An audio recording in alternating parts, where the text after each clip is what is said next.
Hello, everybody. This is Dr. Bob DiMaria with another episode of Ask Dr. Bob.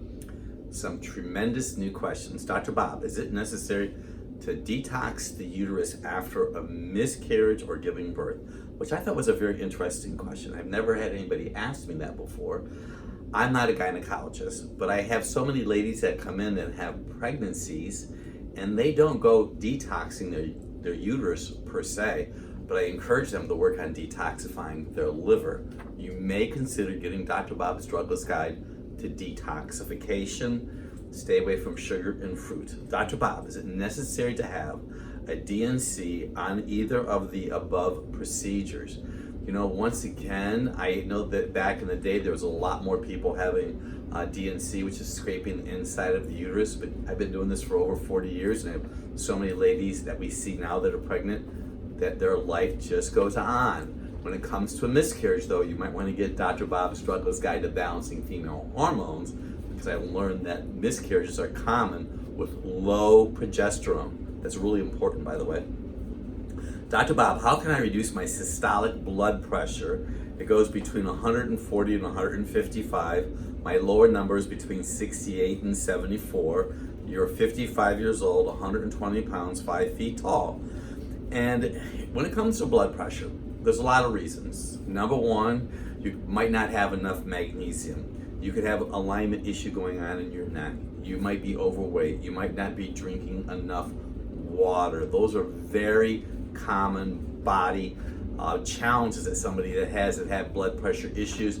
Always do your magnesium first. If your product or your process does not respond, have a skilled chiropractor look at your neck. I keep on pointing at the neck because I'm so excited because we see a lot of wonderful results with proper chiropractic adjustments. Dr. Bob, when you buy fresh beets, how long do they keep in the refrigerator? You know, you can put them I put them in a paper bag, put them in the bottom drawer. They can easily last a month. And leave the dirt on them. Don't wash them, just leave them dirty. They last the longest that way. And I eat mine either raw, sliced with a mandolin. I bake them. You could Google Dr. Bob DiMaria or go to YouTube and you could watch me how I make the beets. Dr. Bob, what are the best herbs or supplements for biliary cirrhosis? Important question. First, stay away from sugar. Probably stop alcohol. We use a product called Livetrit Plus that has milk thistle in it. Taurine is really good. That helps support bile function. And something called phosphatidylcholine. Now, phosphatidylcholine is like an emulsifier and it helps that fatty liver gallbladder, but the Livetrit Plus would be very, very good. Dr. Bob's Briggs apple cider vinegar gives me terrible acid reflux, and you wanted to know how can people cope with that. You know what's kind of funny about acid reflux? A lot of times I see liver gallbladder distress.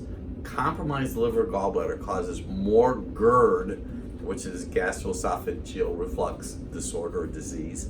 So have your liver gallbladder checked.